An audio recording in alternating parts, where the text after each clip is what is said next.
At 4 a.m. on a freezing night in the Australian bush, a woman's voice, heavy with a calculated panic, echoed through the emergency dispatch center as she frantically reported that her partner was no longer breathing. Paramedics racing toward the remote sheep station believed they were answering a tragic cry for help, but the truth lay buried in a smartphone.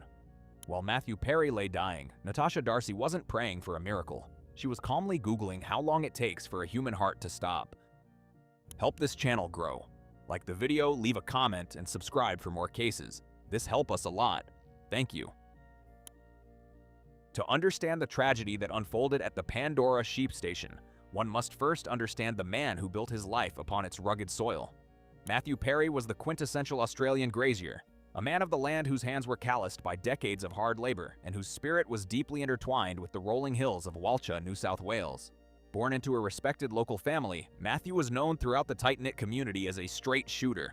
He was a man of few words but immense action, a hard worker who didn't just manage his property, he lived for it. Friends and neighbors described him as a generous soul, the kind of person who would drop everything to help a fellow farmer in need, yet someone who carried a quiet, internal dignity. By his late 40s, Matthew had established himself as a successful primary producer, but the isolation of the rural lifestyle often left a void that even the most productive day on the station couldn't fill. He was a man looking for companionship, for someone to share the sunsets over the Great Dividing Range, and perhaps for a partner who would appreciate the legacy he was building. In 2014, that search appeared to end when he met Natasha Darcy. To Matthew, Natasha seemed like a breath of fresh air, an attractive, seemingly capable woman who wasn't afraid of the demands of country life. She moved into the Pandora property with an ease that suggested she was ready to embrace the role of a grazier's partner. However, behind the facade of the supportive companion lay a history that the trusting Matthew could never have imagined. Natasha was not just a woman seeking a new start. She was a woman with a past defined by manipulation, financial desperation, and a disturbing lack of empathy that had already seen her brush against the edge of the law in spectacular fashion. The people of Walcha saw a couple building a life together, but if they had looked closer at Natasha's history, the warning signs would have been blinding.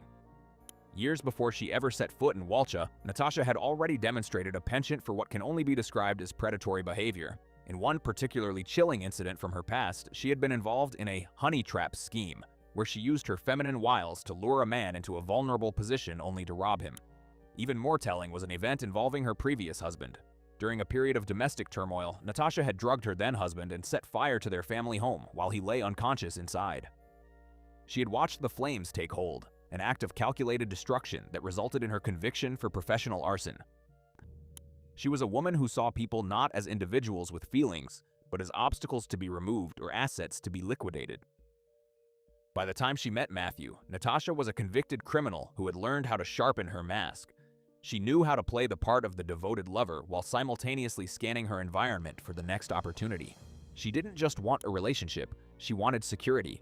And in Matthew Perry, she saw a man with significant assets, a valuable sheep station, a substantial inheritance, and a life insurance policy that represented a literal fortune. The quiet town of Walcha, with its slow pace and trusting inhabitants, was the perfect hunting ground for a woman of her caliber. She integrated herself into Matthew's life with surgical precision, becoming his bookkeeper and managing the farm's finances. This was a critical move. It gave her full visibility into his net worth and, more importantly, the power to manipulate the flow of money. As the months turned into years, the financial reality of the Pandora station began to shift under Natasha's management.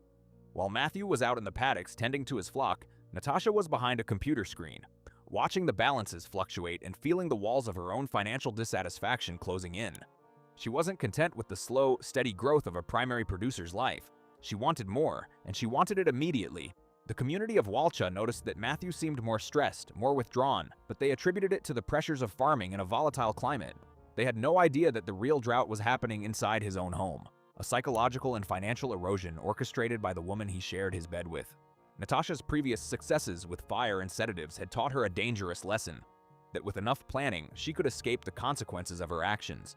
She began to view Matthew not as a partner, but as a ticking clock. To her, every day he drew breath was another day she was trapped in a life of labor that she felt was beneath her. She began to obsess over the details of his will, his superannuation, and the exact legal requirements for an inheritance to be triggered. Her mind, already primed by a history of arson and robbery, began to churn with a singular, dark purpose. She wasn't just looking for a way out, she was looking for a way up, and she was willing to walk over Matthew's grave to get there. The biography of Natasha Darcy is a study in escalating sociopathy.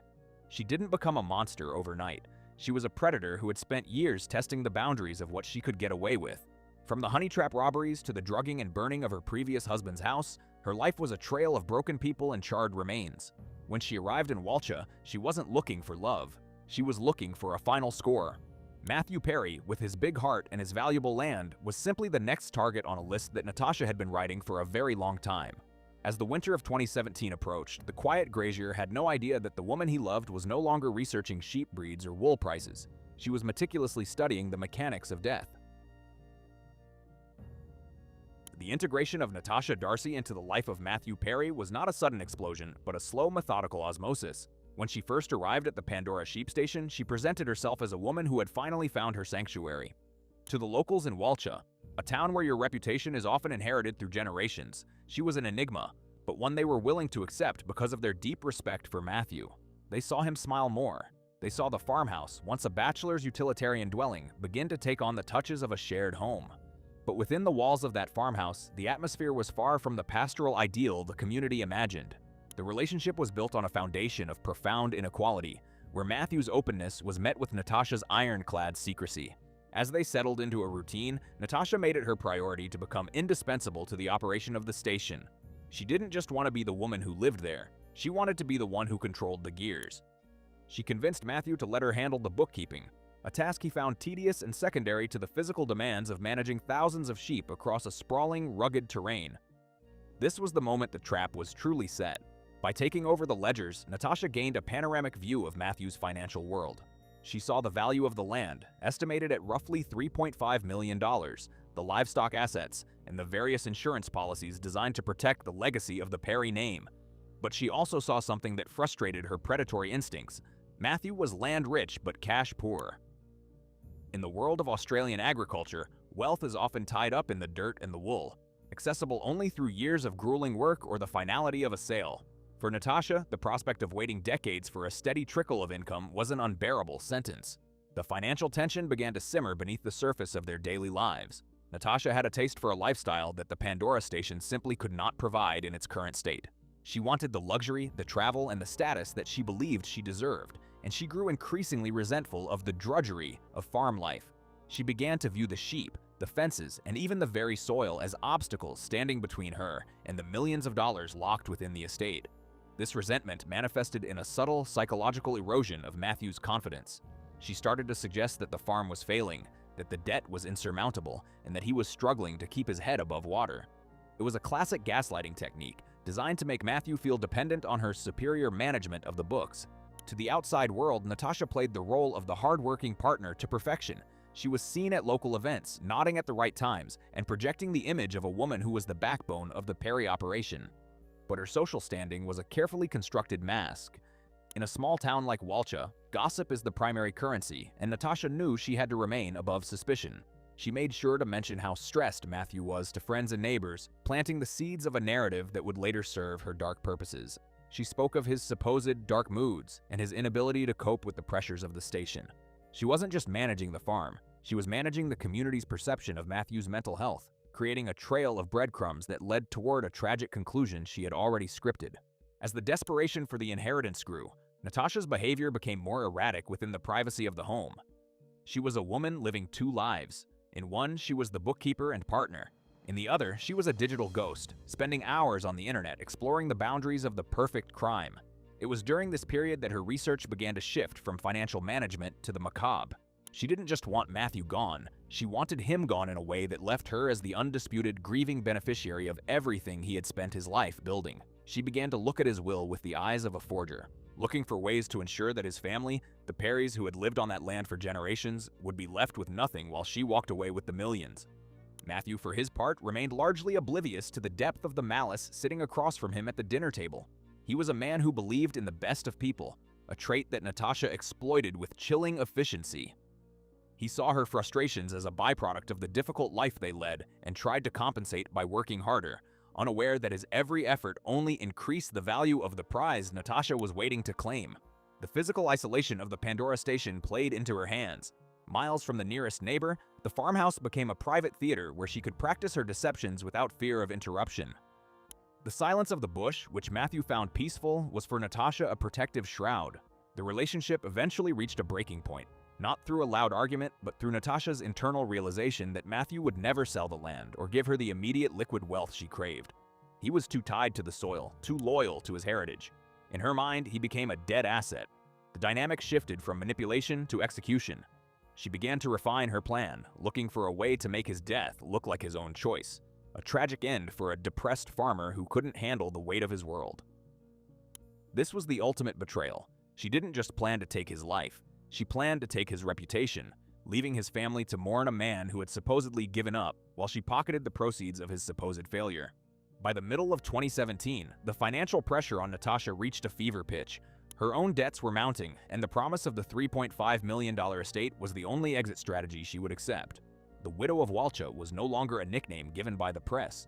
It was a role she had already begun to inhabit. She moved through the house with a cold, clinical detachment, looking at Matthew not as a human being she had shared years of her life with, but as a hurdle to be cleared. The sheep station, which should have been a place of growth and legacy, had been transformed into a cold-blooded business venture, and Natasha Darcy was ready to close the books. As the winter winds began to howl across the New England tablelands, the stage was set. Natasha had the motive, an insatiable greed for a life she hadn't earned. She had the means, a knowledge of sedatives and gas derived from her dark past and her persistent digital research. And she had the opportunity, a lonely farmhouse where no one would hear a man's final struggle.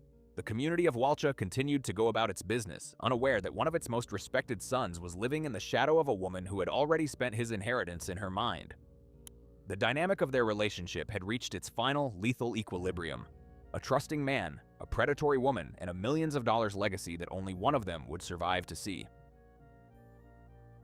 The evening of August 1st, 2017, settled over the Pandora sheep station with a biting chill, typical of the winter months in the New England tablelands. Inside the farmhouse, the atmosphere was thick with a tension that Matthew Perry likely attributed to the usual seasonal stresses of rural life. He had no way of knowing that for Natasha Darcy, the calendar had reached its final page. This was the night she would execute a plan that had been months, perhaps years, in the making. It was a night designed to end in silence, a calculated erasure of a man who stood between a predator and a $3.5 million fortune. The process began long before the sun went down.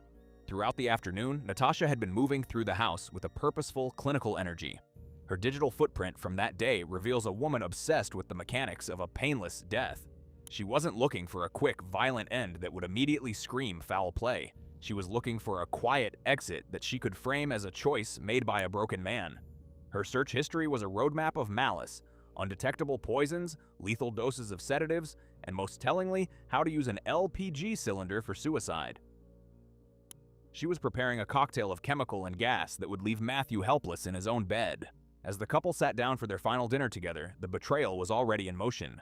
Natasha had prepared a meal laced with a heavy dose of prescription sedatives, a mixture of drugs she had meticulously researched to ensure they would incapacitate a man of Matthew's size without killing him instantly. She needed him unconscious, not dead, for the next stage of her plan.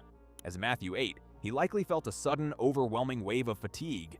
He was a man who prided himself on his stamina, but this was a lethargy he couldn't fight. He stumbled to bed, perhaps mumbling about the cold or the long day ahead, unaware that the woman helping him under the covers was the very person who had just poisoned him. Once Matthew was deeply unconscious, the true horror of Natasha's callousness began to manifest. She didn't panic, she didn't waver. Instead, she turned to the tool she had selected for the final act, an LPG, liquefied petroleum gas, cylinder. She brought the heavy tank into the bedroom, the most intimate space of their shared life, and began the grisly task of ensuring Matthew would never wake up. To maximize the effectiveness of the gas, she created a makeshift tent or enclosure around Matthew's head using plastic or bedding, ensuring that the escaping gas would be concentrated and lethal. This was a technique she had specifically researched online just hours earlier. The sound of the gas hissing into the room was the only noise in the desolate farmhouse. Natasha stood there watching the man she had called her partner, watching his chest rise and fall as the toxic fumes replaced the oxygen in his lungs. This wasn't a crime of passion, it was a crime of cold, hard physics. She stayed in the room for an agonizingly long period, monitoring the situation with a detachment that later stunned investigators. She needed to be certain. She didn't want a survivor. She didn't want a failed attempt that would lead to questions. She was the architect of a vacuum, waiting for the life to drain out of the man who trusted her. While Matthew lay dying, Natasha's actions were purely administrative. She wasn't weeping at his bedside, she was on her phone, Digital forensics later showed that while the gas was doing its work, Natasha was checking the bank accounts. She was verifying the details of the inheritance. She was even engaging in more searches, looking for information on how to clean a crime scene of gas smells before the authorities arrived. She was already living in the aftermath, treating Matthew's dying moments as a mere technicality in a business transaction. Her composure was absolute, a chilling testament to the Black Widow persona she had fully embraced. As the hours ticked toward dawn, the gas had done its work. Matthew Perry, the hardworking grazier, was dead, but Natasha wasn't finished. She had to stage the scene to support the narrative she had been building in the community for months, that Matthew was a depressed farmer who had finally buckled under the weight of his failures. She carefully arranged the room to look like a suicide. She positioned the gas cylinder and the tubing in a way that suggested Matthew had set it up himself. She removed the traces of the sedatives, or at least she thought she had, cleaning the dishes and hiding the pill bottles. She was crafting a tragedy, a perfect story of a man who chose to end it all in the isolation of the bush. Only after she was satisfied with the set did she make the move that would bring the world to her door. At approximately 4 a.m. on August 2nd, she dialed 000. Her performance on that call was a masterclass in manipulation. She adopted the voice of a panicked, grieving partner who had just discovered the unthinkable. She cried, she pleaded, and she followed the dispatcher's instructions with a faux frantic energy, pretending to attempt CPR on a body she knew had been cold for hours. She was setting the stage for the paramedics, ensuring that the first people on the scene would see a woman devastated by a tragic loss. The sheer audacity of her plan was breathtaking. She had sat in that house for hours, watching a man die, and then seamlessly transitioned into the role of the victim. She had utilized her knowledge of arson, her experience with drugging her previous husband, and a fresh layer of digital research to create what she believed was an unassailable lie. The silence of the Pandora station was now absolute, broken only by the distant sirens of the help she had waited too long to call. Matthew Perry was gone, his life extinguished by a cocktail of greed and gas, leaving behind a widow who was already counting the millions. The Day X was not just a day of murder, it was the culmination of Natasha Darcy's life's work. It was the moment she transitioned from a common criminal to a cold-blooded executioner. Every shorthand search, every measured dose of sedative, and every minute she spent watching Matthew breathe his last was a brick in the wall of her deception. She believed she had won. She believed the isolation of Walcha and the simple, trusting nature of the local police would protect her. As the first light of dawn touched the hills of the sheep station, Natasha Darcy stood in the shadows, a woman who had traded a man's life for the Pandora estate, convinced that the truth was as dead as the man in the bedroom. The reconstruction of this night reveals a level of premeditation that is rare even in the world of true crime. It wasn't just about the act of killing, it was about the psychological warfare she waged during the process. To watch a person die over the course of hours while meticulously checking your phone for the next step is a level of callousness that defies standard human comprehension. Natasha Darcy didn't just kill Matthew Perry. She conducted a business exit strategy, and she did it with a composure that would eventually be her undoing. The coldness of that August night in Walcha wasn't just in the air, it was in the heart of the woman waiting for the sirens to get closer. When the first emergency responders arrived at the Pandora sheep station in the pre-dawn darkness, they were met with a scene that appeared, at least on the surface, to be a textbook rural tragedy. The air inside the farmhouse was still heavy with the faint, cloying scent of LPG, and the silence of the bush was broken only by the rhythmic, artificial wailing of Natasha Darcy. To the paramedics, she was the picture of a woman shattered by the ultimate betrayal of a partner's self-destruction. She met them at the door, her clothes disheveled, her face a mask of grief, pointing toward the bedroom where Matthew Perry lay still. Her performance was so convincing that in those initial chaotic moments, no one questioned the narrative she provided. That she had woken up, found him unresponsive, and realized he had taken his own life. The local police from Walcha, who were quickly called to the scene, initially viewed the death through the lens of a tragic suicide. In small, isolated farming communities, the pressures of debt, drought, and isolation are well-known catalysts for mental health crises, and the sight of a middle-aged grazier beside a gas cylinder didn't immediately set off alarm bells. Natasha leaned into this perception with surgical precision. She spoke to officers in hushed, trembling tones about Matthew's recent struggles, his dark moods, and his supposed sense of failure regarding the station's future. She was providing the context they expected to hear, effectively blinding them to the physical anomalies of the scene. However, as the sun rose over the New England tablelands, the first cracks in Natasha's facade began to appear, not to the police, but to those who knew Matthew best. Matthew Perry's family, his siblings and his aging parents, received the news with a mixture of horror and profound disbelief. To them, the idea of Matthew committing suicide was fundamentally at odds with the man they had known for decades. He was a sticker, a man who faced adversity with a quiet, stubborn resilience. The Matthew Perry who had spent his life fighting for every inch of the Pandora station was not a man who would leave his family, his legacy, and his animals behind in such a cowardly fashion. From the moment they were told of the gas cylinder, a cold suspicion began to take root in their hearts. While the police were initially satisfied, Matthew's family began to voice their concerns. They noted that Matthew had seemed fine just days earlier, and more importantly, they began to look at Natasha with fresh eyes. They remembered the way she had isolated him, the way she had taken over the finances, and the subtle ways she had tried to distance Matthew from his own kin. Their suspicion turned to alarm when they learned that Natasha was already making inquiries about the will and the insurance policies before Matthew's body was even cold in the morgue. This wasn't the behavior of a grieving widow. It was the behavior of a woman checking the results of a successful harvest. The funeral in Walcha was a surreal display of Natasha's Black Widow persona. She sat in the front pew, heavily veiled, accepting the sympathies of a town that still largely believed her story. She played the part of the tragic survivor to the hilt, weeping at the right moments and leaning on others for support. But for Matthew's siblings, the performance was breathtakingly callous. They watched as she played the role of the devoted partner while simultaneously moving to lock them out of the Pandora property. The tension at the wake was palpable, a silent war between a grieving family and a woman they were beginning to realize was a predator. During this period, the investigation remained in a state of flux. Because the initial report was suicide, the crime scene had not been processed with the rigor required for a homicide. This was the window Natasha had banked on, a period where she could dispose of any lingering evidence. She spent those early days cleaning. She was seen by neighbors disposing of items and scrubbing the farmhouse with an intensity that seemed more about erasure than hygiene. She was also busy on Matthew's computer, attempting to access his accounts and, as later discovered, looking for ways to alter the digital record of his final days. She believed the suicide label would stick, and she was doing everything in her power to make sure it did. The turning point came with the results of the initial toxicology report. While the gas was the immediate cause of death, the lab found something that shouldn't have been there: a cocktail of powerful sedatives in Matthew's blood. These weren't drugs he was prescribed, and they were present in quantities that would have left him completely incapacitated. This discovery shifted the police's perspective from a simple suicide to a suspicious death. Suddenly, the gas cylinder didn't look like a tool of self-destruction. It looked like a weapon used on a man who was already too drugged to defend himself. As the suicide narrative began to crumble, the investigators started looking closer at the woman who had found him.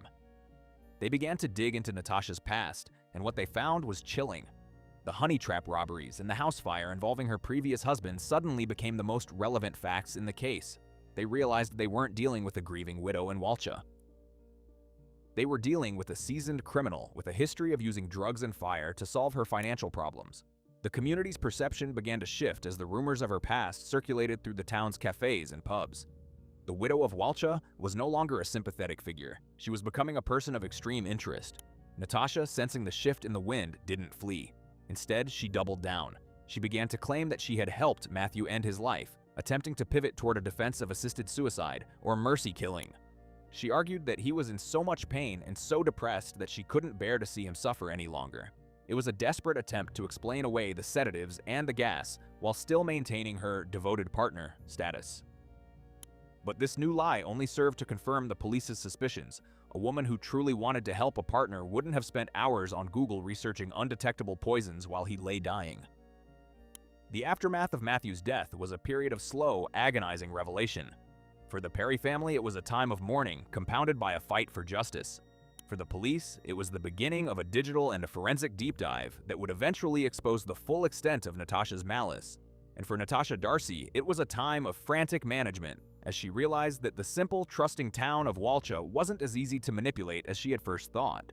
The silence of the Pandora station had been replaced by the quiet, methodical work of detectives who were beginning to realize that the tragedy they had been called to was actually a meticulously planned execution. As the weeks turned into months, the focus of the investigation narrowed to the digital world.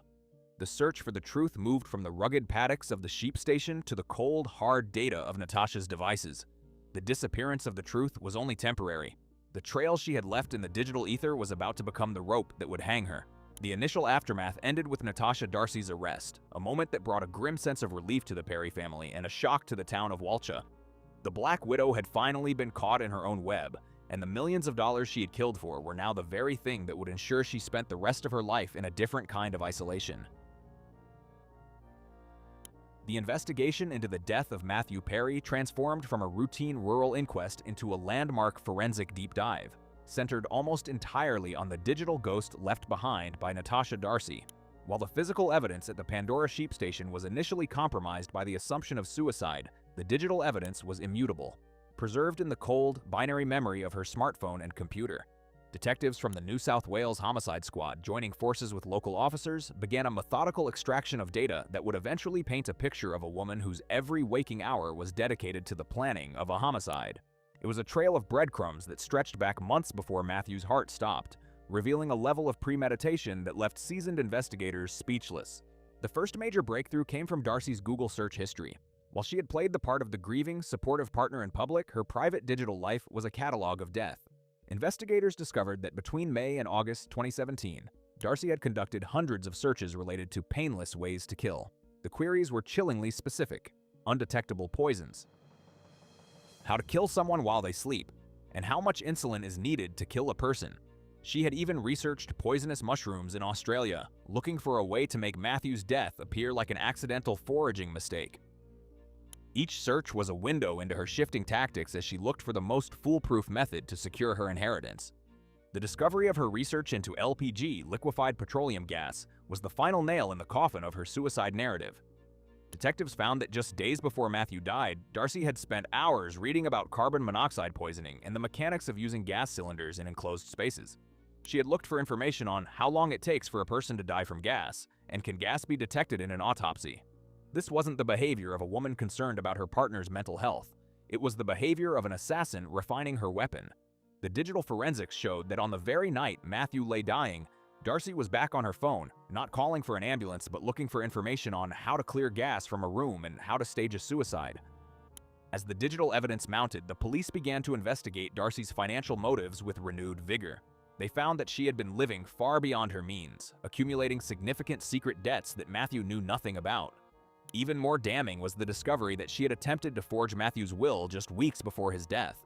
She had used her bookkeeping skills to create a document that left the entire $3.5 million estate to her, completely cutting out Matthew's parents and siblings. She had even looked up legal requirements for a valid will in NSW and how to contest a will, preparing for the legal battle she knew would follow his death.